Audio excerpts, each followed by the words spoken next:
अमेरिकी यात्रा पर रवाना हो गए हैं प्रधानमंत्री मोदी।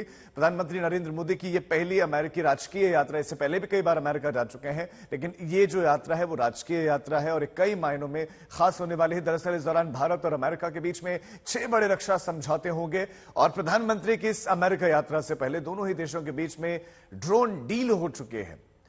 अब जब प्रधानमंत्री मोदी अमेरिकी यात्रा पर यूएस पहुंचेंगे, वो न्यूयॉर्क पहुंचेंगे सबसे पहले, और इस दरमियान जो है सबसे बड़ी डिफेंस डील को अंजाम दिया जाएगा, जिसमें टेक्नोलॉजी ट्रांसफर होने वाले हैं, जिसमें जो जेट इंजन हैं वो भारत में ही बनेंगे। इसके अलावा बहुत महत्वपूर्ण और करार भी होने वाले हैं डिफेंस के क्षेत्र में, और भी इंपॉर्टेंट करार होने वाले हैं भारत और अमेरिका के बीच में। इसके साथ साथ प्रधानमंत्री नरेंद्र मोदी वहां के जो बड़े बड़े टॉप बिजनेसमैन हैं उनसे भी बातचीत करने वाले हैं। कुछ कंपनीज के सीईओज के साथ उनकी बातचीत है, जो भारत में इन्वेस्टमेंट के संबंधित उनसे बातचीत होगी। ट्रेड, कॉमर्स, टेक्नोलॉजी, ऊर्जा, इन सब विषयों पर बताया जा रहा है कि प्रधानमंत्री मोदी की यात्रा में बातचीत होने वाली है, चर्चा होने वाली है। योग दिवस पर विशेष कार्यक्रम भी है। तो प्रधानमंत्री मोदी की इस राजकीय यात्रा को लेकर अमेरिकी सांसद ही नहीं बल्कि प्रवासी भारतीय भी बेहद उत्साहित है और ऐसा कहा जा रहा है कि पहली बार अमेरिका में किसी भारतीय प्रधानमंत्री को 21 तोपों की सलामी दी जाएगी। मनमोहन सिंह के बाद से स्ट्रेट डिनर का निमंत्रण पाने वाले प्रधानमंत्री मोदी दूसरे भारतीय प्रधानमंत्री हैं और जिनके लिए बाइडेन परिवार की तरफ से निजी भोज देने की योजना है। 22 जून को अमेरिका में प्रधानमंत्री नरेंद्र मोदी को जो सम्मान मिलेगा वो उन्हें दक्षिण अफ्रीका के महान नेता नेल्सन मंडेला, ब्रिटिश प्रधानमंत्री विंस्टन चर्चिल की कतार में खड़ा कर देगा। तो अभूतपूर्व सम्मान प्रधानमंत्री मोदी को मिलने वाला है। हिमांशु मिश्रा हमारे संवाददाता इस खबर पर ज्यादा जानकारी के साथ जुड़ गए। हिमांशु, ठीक है, हमारे जो उनके साथ करार होने वाले हैं ये सब तो एक तरफ है, लेकिन बड़ा सम्मान अमेरिका की तरफ से प्रधानमंत्री नरेंद्र मोदी को, जो इससे पहले कुछ बड़ी बड़ी शख्सियत को ही हासिल हुआ। देखिए, बिल्कुल कई बड़ी शख्सियतों को ही ये सम्मान हासिल हुआ है और पहली बार प्रधानमंत्री नरेंद्र मोदी को जो अमेरिका के राष्ट्रपति है जो बाइडेन, उनके परिवार की तरफ से आमंत्रित किया गया है। उनके लिए एक भोज का जो है वो आयोजन भी किया जा रहा है।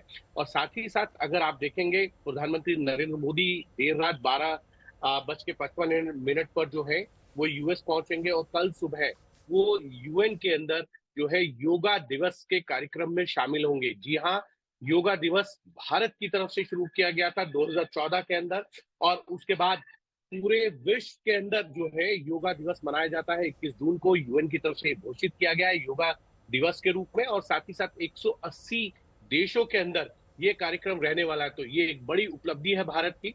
और उसके बाद जो है प्रधानमंत्री नरेंद्र मोदी कल जो है वो ग्लोबल लीडर्स से मिलेंगे, सीईओस में जो भारतीय समुदाय के सीईओस हैं, मल्टीनेशनल कंपनीज के, उनके साथ मुलाकात है। बड़ी बड़ी कंपनियों के जो मालिक हैं उनके साथ उनकी मुलाकात होनी है और उसके साथ ही जो है जॉय बाइडेन के साथ उनके भोज है।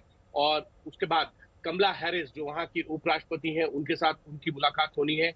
रक्षा सौदों समेत जो है वो चाहे हेल्थ सेक्टर हो, एजुकेशन सेक्टर हो, टेक्नोलॉजी हो या अन्य ट्रेड्स को प्रमोट करने के लिए बायलैटरल्स जो है उनको लेकर बातचीत होगी और कई बायलैटरल्स जो है वो साइन किए जाएंगे। सबसे बड़ी बात यह है कि यूएस कांग्रेस का ज्वाइंट सेशन जो है वो प्रधानमंत्री ज्वाइंट सेशन को भी बिल्कुल संबोधित करेंगे और अलग अलग सेक्टर्स में भी उनकी बातचीत होने वाली। बहरहाल बहुत शुक्रिया हिमांशु आपका इस तमाम जानकारी के लिए। अपडेट्स के लिए लौटते रहेंगे।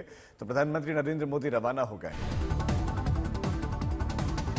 गुजरात के अहमदाबाद में जगन्नाथ रथ यात्रा के लिए भारी भीड़ उमड़ रही। केंद्रीय गृह मंत्री अमित शाह मंगला आरती के लिए सुबह करीब 3:30 बजे जगन्नाथ मंदिर में पहुंचे। उन्होंने पूजा अर्चना की। अहमदाबाद में निकलने वाले भगवान जगन्नाथ की यह रथ यात्रा पुरी के बाद देश की दूसरी सबसे बड़ी रथ यात्रा मानी जाती है। रथ यात्रा के लिए शहर में सुरक्षा के कड़े इंतजाम किए गए हैं। मुख्यमंत्री भूपेंद्र पटेल पहिंद रस्म अदा उन्होंने की, जिसमें भगवान जगन्नाथ के रथ यात्रा के रास्ते में सोने के झाड़ू से सफाई की जाती है और उसके बाद मुख्यमंत्री भगवान के रथ को खींचेंगे।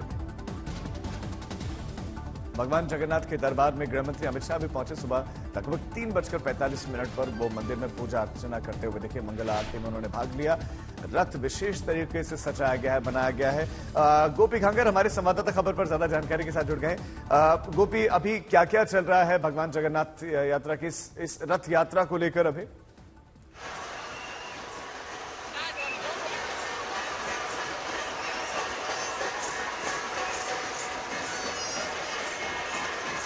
गोपी, मेरी आवाज मिल रही है आपको?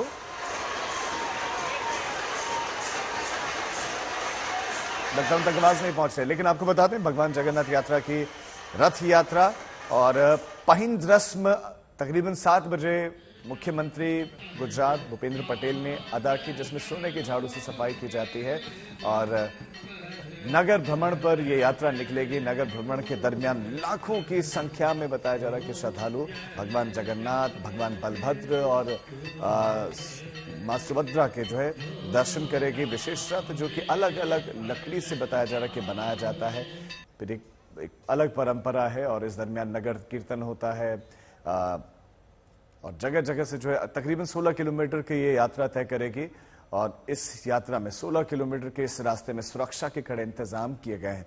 जगह जगह पर कुछ संवेदनशील जगहों को भी जो है चुना गया है और वहां पर भी सिक्योरिटी के पुख्ता इंतजाम किए गए हैं। लाखों की संख्या में लोग आएंगे तो उस हिसाब से तैयारियां पहले से ही की गई हैं। आज गृहमंत्री अमित शाह गुजरात को बड़ी सौगात भी देने जा रहे हैं, लेकिन उससे पहले सुबह सुबह वो मंदिर में पहुंचे, भगवान जगन्नाथ के द्वार पर पहुंचे और वहां पर उन्होंने पूजा अर्चना की।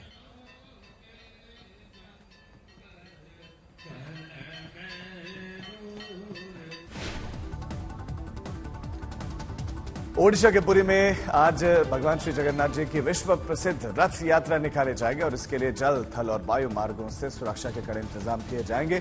रथ यात्रा शांतिपूर्ण तरीके से निकले, इसके लिए मॉकड्रिल भी की गई। सुरक्षा व्यवस्था के लिए 180 प्लाटून पुलिस बल की तैनाती की गई है। रथ यात्रा के दौरान सीसीटीवी से निगरानी रखी जाएगी जगन्नाथ मंदिर के आसपास और इसके साथ साथ बरदांड को भी नो फ्लाइंग जोन घोषित कर दिया गया। हर वर्ष आषाढ़ माह की द्वितीया से लेकर दशमी तिथि तक भगवान जगन्नाथ अपने भाई बलभद्र और बहन सुभद्रा के साथ यात्रा पर निकलते हैं।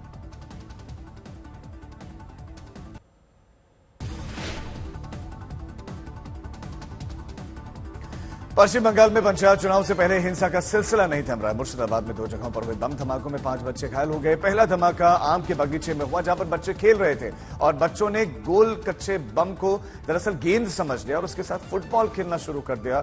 और दूसरा और बम धमाका टीएमसी समर्थक के घर पर हुआ है जिससे उनके घर की छत ही उड़ गई। स्थानीय लोगों का आरोप है कि घटना के बाद से मुफिजुल और उनके पिता नबी मोल्ला फरार हैं।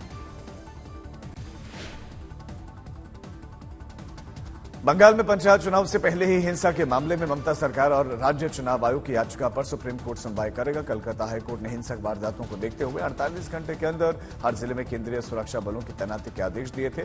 इस आदेश को ममता सरकार और राज्य चुनाव आयोग ने सुप्रीम कोर्ट में चुनौती दी है और दूसरी तरफ बीजेपी ने राज्य चुनाव आयोग पर हाईकोर्ट के आदेश की अवहेलना करने का आरोप लगाया। शुभेंदु अधिकारी ने हाईकोर्ट में याचिका दाखिल की है। मुख्यमंत्री ममता बनर्जी ने राज्यपाल सीवी आनंद बोस को पत्र लिखकर आज राजभवन में आयोजित होने वाले राज्य स्थापना दिवस कार्यक्रम को लेकर जताई है आपत्ति।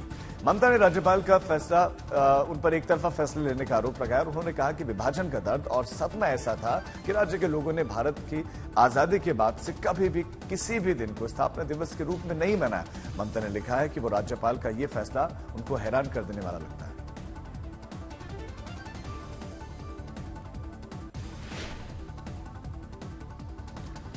यूपी के गोरखपुर स्थित गीता प्रेस को गांधी शांति पुरस्कार देने का ऐलान हुआ तो सियासी घमासान मच गया। इस मुद्दे पर कांग्रेस नेता जयराम रमेश ने कड़ा एतराज जताया। उन्होंने ट्वीट किया कि महात्मा गांधी और गीता प्रेस के बीच में कई मुद्दों पर टकराव था। गीता प्रेस को गांधी पुरस्कार देना सावरकर और गोडसे को पुरस्कार देने जैसा है। तो इस पर सियासत पर सम्मान हो गया। हालांकि गीता प्रेस की तरफ से ये कह दिया गया है कि वो सम्मान तो लेंगे लेकिन सम्मान की जो 1 करोड़ की राशि है वो नहीं लेंगे। लेकिन इस पर अब विवाद शुरू हो गया है। कई लोग इसके सपोर्ट में हैं, इसके समर्थन में हैं कि धार्मिक पुस्तकों का प्रचार, उनको बनाना, कम कीमतों पर उपलब्ध कराना गीता प्रेस की बड़ी उपलब्धि है। लेकिन इस विवाद के बीच में गीता प्रेस की तरफ से ये बयान आया कि वो पुरस्कार विनम्रता के साथ स्वीकार करेंगे लेकिन उसके साथ मिलने वाली वो 1 करोड़ की राशि नहीं लेंगे। वहीं गीता प्रेस को दिए जा रहे सम्मान के फैसले पर वार हुआ तो फिर बीजेपी ने कांग्रेस पर सीधा हमला बोला। बीजेपी कह रही कि मुस्लिम लीग को सेक्युलर बताने वालों का ये पुरस्कार उनको हजम नहीं हो रहा है। कौन लोग लगा रहे हैं, मैं अभी तर्क की बात कर रहे थे, जो कह रहे हैं कि मुस्लिम लीग सेक्युलर थी। ये भी तो कुछ दिन पहले कहा। ये भूल गए कि मुस्लिम लीग ने क्रेडिट लिया था पाकिस्तान बनने का। दुनिया की सबसे बड़ी फिल्म आदि पुरुष के डायलॉग्स पर विवाद थमने का नाम नहीं ले रहा। अब सरकार भी एक्शन मोड में आ गई है। सूचना एवं प्रसारण मंत्री अनुराग ठाकुर ने कहा कि लोगों की धार्मिक भावनाओं को आहत करने का अधिकार किसी को नहीं दिया जाएगा। केंद्रीय फिल्म प्रमाणन बोर्ड इस मसले पर फैसला करेगा। फिल्म के प्रोड्यूसर डायलॉग बदलने के लिए तैयार हैं। अनुराग ठाकुर ने भरोसा दिलाया है कि ये काम उनकी देखरेख में होगा। इस पे जो निर्णय करना है वो किया है central board of film certification ने, उनका एक काम है। और जो फिल्म के निर्माता निर्देशक हैं और जो लेखक भी हैं, उन लोगों ने जो डायलॉग बदलने की बात है वो भी कही है। किसी की भी भावनाओं को आहत करने का अधिकार किसी को नहीं है। प्रभास और कृति सेन स्टारर फिल्म आदि पुरुष में इस्तेमाल की गई भाषा को लेकर लोगों का गुस्सा बढ़ता जा रहा है। अयोध्या में श्री राम सेना ने पुलिस की मौजूदगी में सिनेमा घरों के बाहर प्रदर्शन किया, नारेबाजी हुई और फिल्म का प्रसारण बंद करवा दिया गया। प्रदर्शनकारियों का कहना है कि फिल्म में भाषा की सारी मर्यादाओं को तार तार कर दिया गया। श्री राम सेना के कार्यकर्ताओं ने फिल्म देखने पहुंचे लोगों को जबरन सिनेमा घरों से बाहर निकाल दिया। अमेरिका और कनाडा में भारतीय दूतावास पर हुए हमलों के मामलों में एनआईए ने एफआईआर दर्ज कर जांच शुरू कर दी है। मार्च में दरअसल खालिस्तान समर्थकों ने दोनों ही देशों के भारतीय मिशनों पर हमला किया था। गृह मंत्रालय ने यह जांच एनआईए को सौंपी है और एनआईए की टीम जल्द ही अमेरिका और कनाडा जाएगी। दिल्ली पुलिस की स्पेशल सेल ने मार्च में हुए हमलों के संबंध में गैर कानूनी गतिविधि अधिनियम के तहत एफआईआर दर्ज की थी।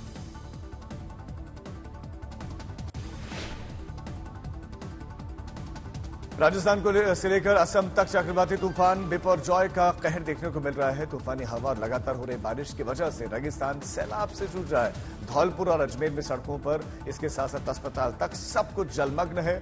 अंबाला में सड़कों पर बड़े बड़े पेड़ धराशायी हो गए। तूफान का असर की कहानी बयां कर रहे हैं। तो वहीं यूपी के बिजनौर और सिक्किम के गंगटोक में तबाही की तस्वीरें सामने आई हैं। अरुणाचल प्रदेश में इंडो चाइना बॉर्डर पर तूफान के चलते एक पुल धराशायी हो गया है और टूटिंग शहर और ऊपरी सियांग में सीमावर्ती इलाकों का संपर्क देश के बाकी हिस्सों से फिलहाल टूट गया है। चक्रवाती तूफान बिपरजॉय की वजह से राजस्थान के कई शहरों में लगातार बारिश का सिलसिला जारी है। सबसे ज्यादा हैरान कर देने वाली तस्वीरें अजमेर से सामने, जहां पर सड़क से लेकर जवाहरलाल नेहरू अस्पताल तक पानी से लबालब भरा हुआ है। अस्पताल में पानी निकालने की व्यवस्था नहीं हो पाई है। मशीनें और जो बेड्स हैं सब पानी में तैर रहे हैं। मरीज भी उन्हीं पर लेटे हुए हैं। परिजन बेहाल है, तीमारदार बेहाल है। मौसम विभाग ने आज भी भारी बारिश का अलर्ट जारी किया है। साइक्लोन बिपरजॉय ने अजमेर प्रशासन की बुरी तरह से पोल खोल के रख दी है। फिलहाल हम मौजूद है जेएलएन हॉस्पिटल के अंदर, जवाहरलाल नेहरू हॉस्पिटल के अंदर, जहां आप देख सकते हैं, आप सोच रहे होंगे कि हम किसी नदी या किनारे पे जो है वो खड़े हैं, लेकिन ये ग्राउंड फ्लोर है जेएलएन अस्पताल का। यहां सरकार बड़े बड़े दावे करती है कि मेडिकल जो इंफ्रास्ट्रक्चर है बहुत दुरुस्त है, चिरंजीवी है, राइट टू हेल्थ है।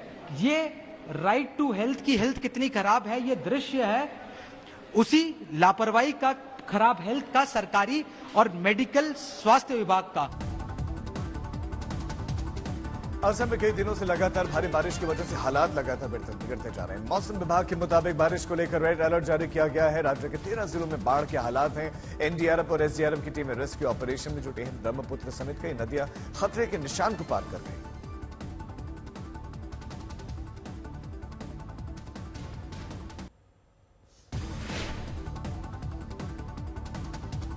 केदारनाथ मंदिर के गर्भगृह में लगे सोने को लेकर विवाद बढ़ता जा रहा है। एक नया वीडियो सामने आया जिसमें मंदिर की दीवारों पर सोने की पॉलिश करते हुए लोग नजर आ रहे हैं। दरअसल मंदिर प्रबंधन ने इन आरोपों को षड्यंत्र बताया है, तो वहीं पुजारी अब इस मामले की जांच की मांग कर रहे हैं। दरअसल केदारनाथ ज्योतिर्लिंग के गर्भगृह में 230 किलो सोने की 560 प्लेट दान की गई थी, जो कि दीवार पर लगाई जानी थी, और आरोप है कि सोने की जगह दीवारों पर पीतल लगा दी गई है।